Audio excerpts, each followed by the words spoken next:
Today we're going to be taking a look at doing a control cleaning and replacing the bulbs on this Pioneer SX-727. So I guess we can jump right into it. So the first step you want to do is take off the outer case, which is already done. Next, we'll want to remove all the knobs. So they should just be able to pull off. If you're having issues with the knob being kind of stuck on the faceplate, what you can do is get a cloth, like a old rag or old sock or whatever, and a spoon. Place the cloth over the faceplate, and then you'll take your spoon, rest it on the cloth, and you can pry up on the knob. The cloth is just so you're not going to scratch up your faceplate. But all these are coming off pretty easily, so looks like I am not going to have to do that.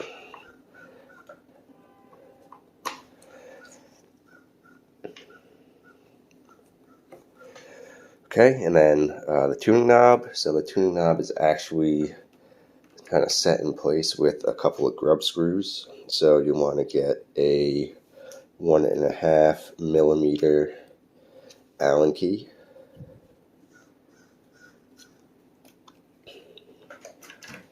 And then you should just be able to drop it into the set screw or grub screw and just loosen them up.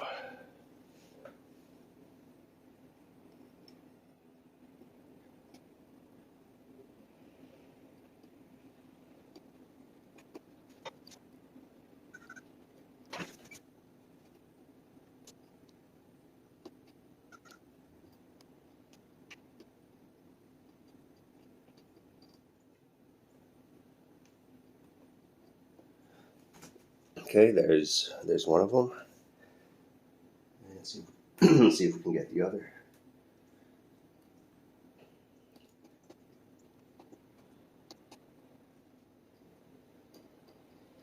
Okay, there's the other one. Now this should be able to just pull it off.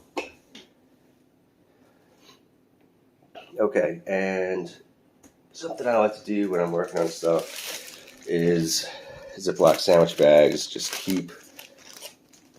helps keep everything together. You really hate getting to the end of something, putting it back together, realizing that one screw rolled away, or you're missing a knob and you have no idea where it went. So just load the bag up, everything all together.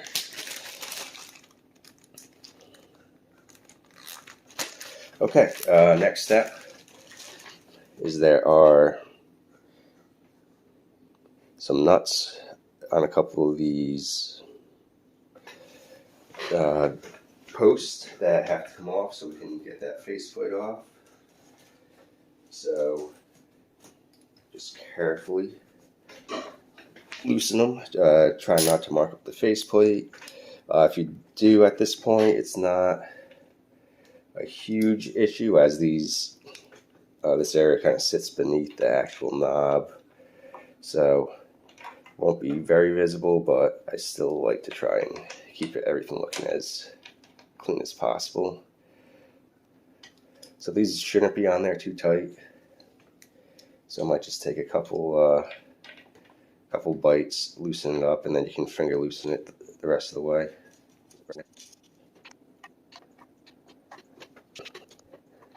The posts are a bit deep for a standard socket. If you have a deep socket, that'll be the way to go. Just kind of barely biting it with my wrench in order to get it past the post. Okay, so those are loose. What we can do is grab another plastic baggie,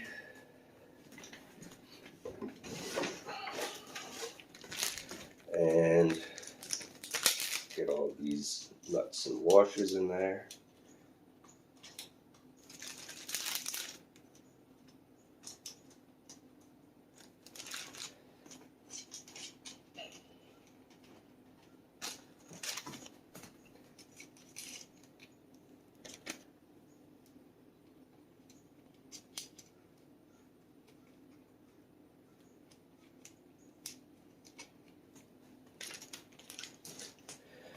Okay, and now there are 3 screws here on top of the faceplate. One right there, 2, 3. So we'll unscrew those.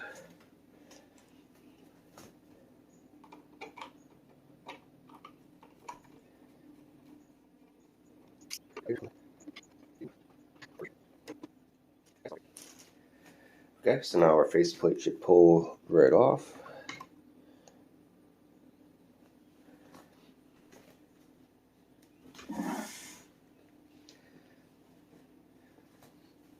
Okay, and this is how to get your faceplate off, and we'll continue on to, I guess first we'll clean the controls. So we're going to have to undo a couple more nuts here, undo the bottom, and then we should be able to pull the controls out.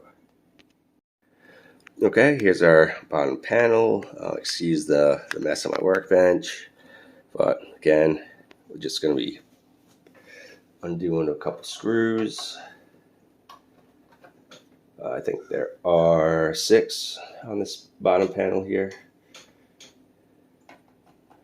So just be pulling those off, and kind of as always, when you're working on this stuff and taking it apart, make sure it is powered off and unplugged. You don't want to be messing around with a screwdriver inside here and bumping something that's charged up.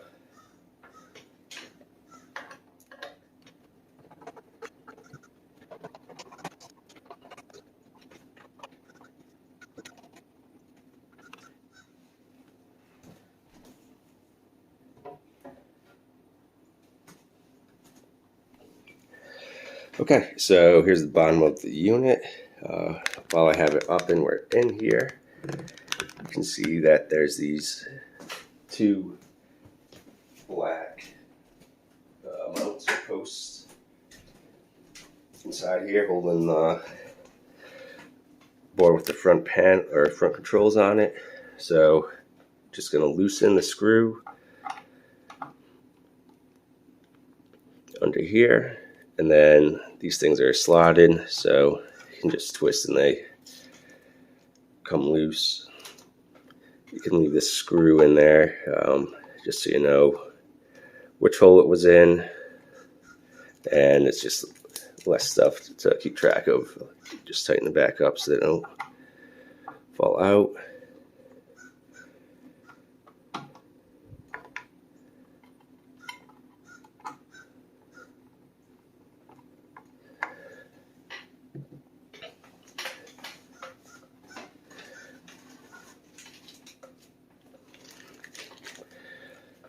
Okay, so now we can roll this thing around and loosen up those nuts on the front panel, and we can get in and out our controls.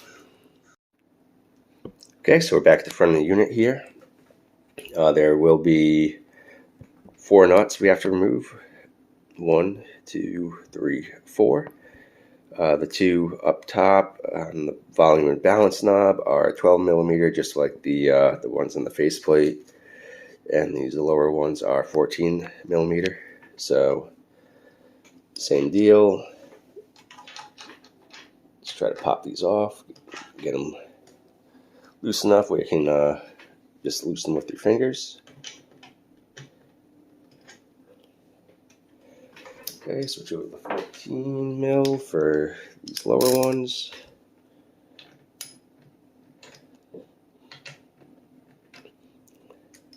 Okay, so now be able to just unthread these.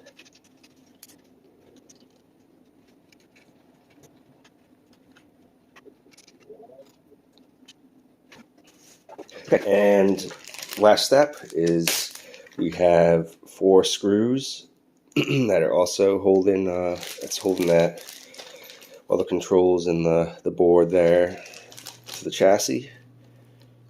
So you can see the 2 up here, and then these 2 down here. So you can just pull those out.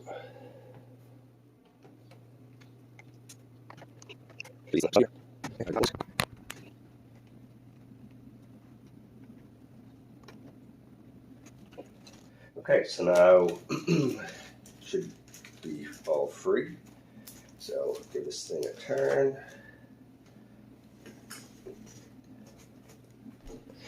Okay, and basically you're just going to push and pull up on the back to get it to clear.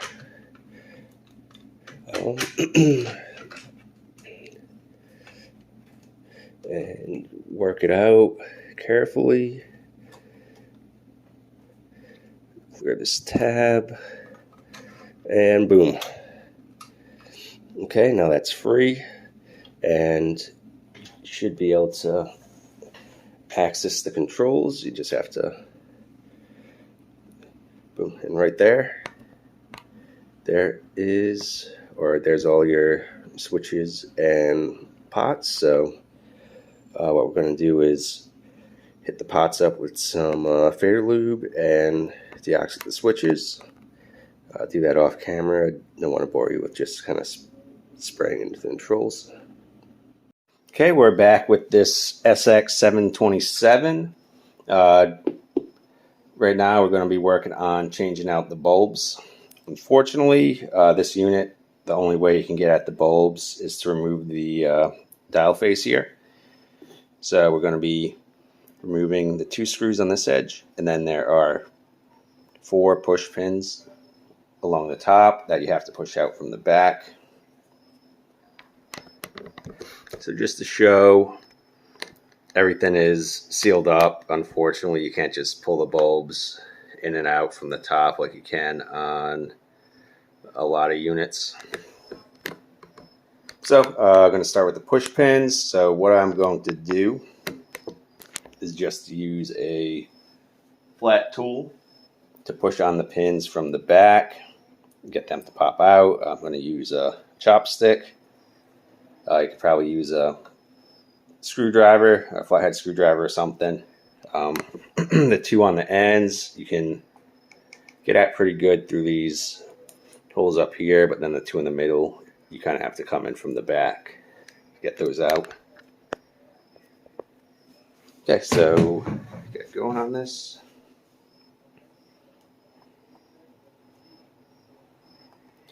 So what I'm doing is just pushing on the back of it, and then as it's coming forward, I'm going to try and just get my finger under it, pull it out a little bit.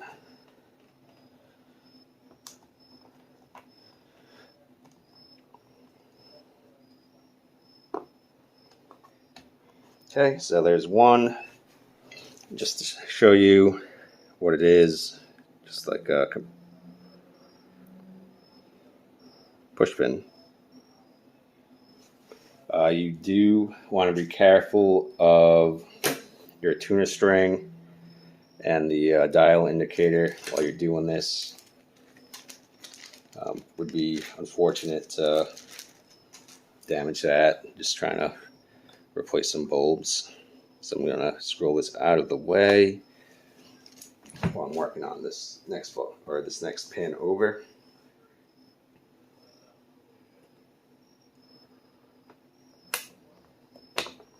Okay, that one came out pretty easy. To the third.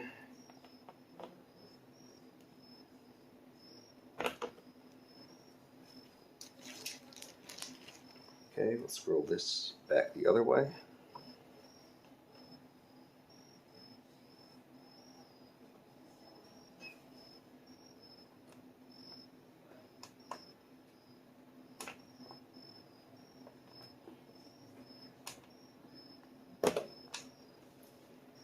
Okay, so there's our 4 push pins out.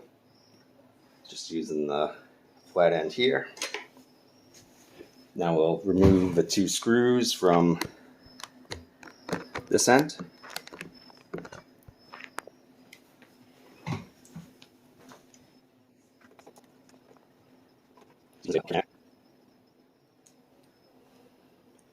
Okay, so those 2 are out.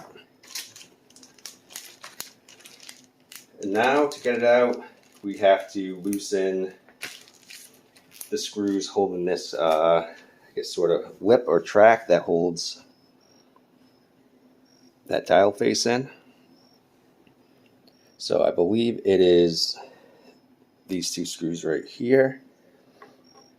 I won't need to take them all the way out, just loosen them up. So this has some play in it, so then we can just slide it right on out.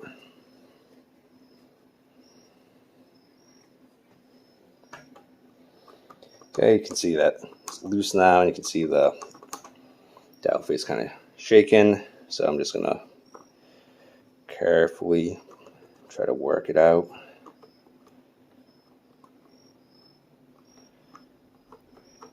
Okay, it's still, there it goes. Again, careful for the pointer. Okay, that can pull right on out, and place that aside somewhere safe. Okay, now we can see our bulbs. So there are 5 in the dial face there. Now the easiest way, again, it's going to be to come from above. Now that dial's out of the way, you can see bulbs through there, and pretty much just pry those on out. So I will try it with just a screwdriver. Again, unit, make sure it's powered off and unplugged.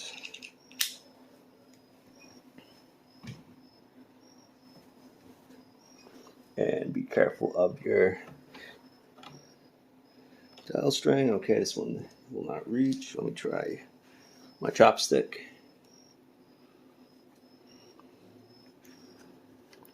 Just gently pry these out.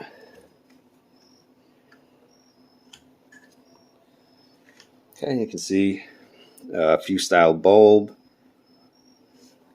Let me read it off. This is a 8 volt, 0.3 amp. So 8 volt, 300 milliamp fuse bulb. These are the original to the unit. So at this point they're around about 50 years old. They all still work fine. Well, I have this thing apart, might as well replace them so I don't have to in the future. Okay, again, just gently prime with my chopstick. Something to notice, these do have a foil backing on them. So when I'm replacing them, I'll usually super glue some tin foil to the back, making sure not to connect the leads with the foil, but just to give that extra brightness that the originals had from that reflective foil on the back end. That one lost its foil. That was coming out.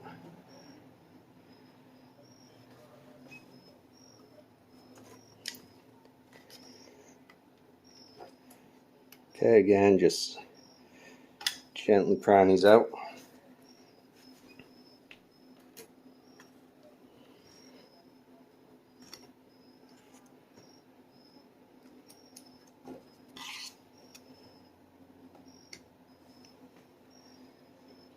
Okay, so bulbs are out. Let me get a hold of my new bulbs here, and we'll be back. Okay, figured I'd show this as well. So I got my new bulbs here. I'll link where I got them down in the description. The seller offered 5 and 10 pack. I went with the 10 just to have some spares. So this is one of the new bulbs with my new foil backing on it.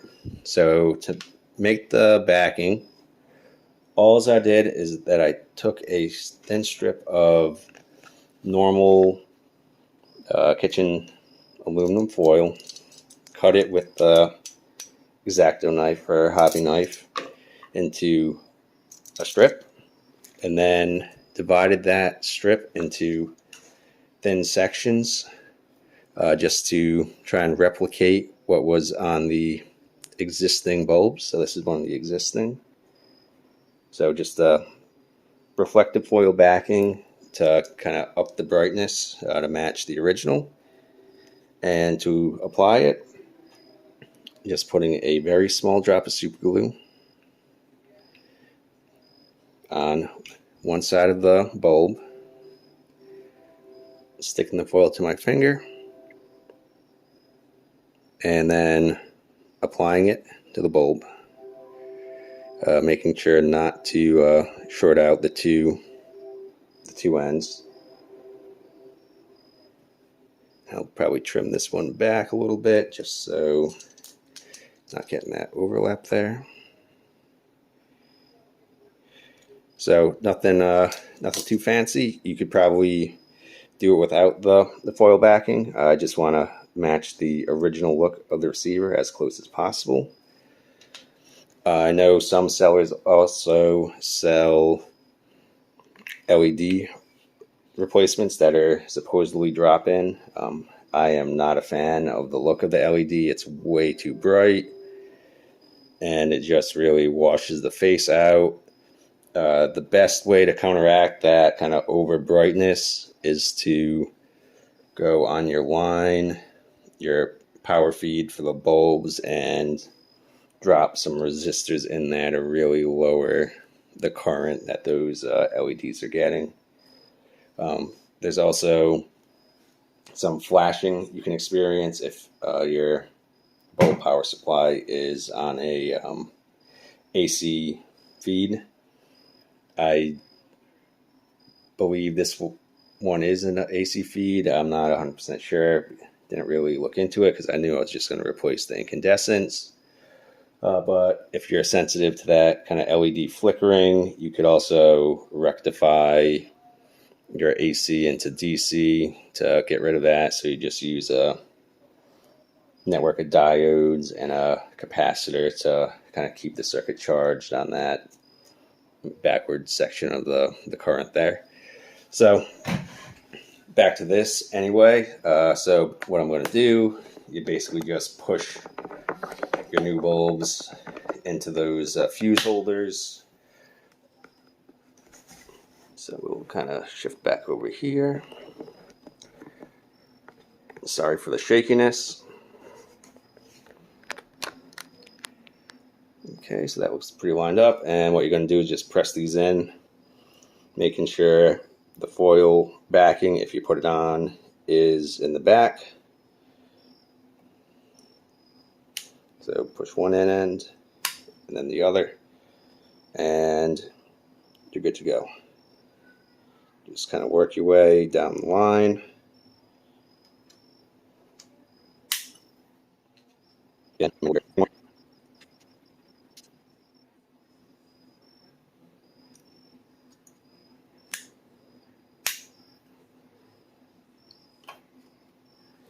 Okay, some of these don't look in perfect, so I'm just going to pull them back out, spin them, and realign that backing. Okay, that looks better there. And then maybe this first one could use a twist.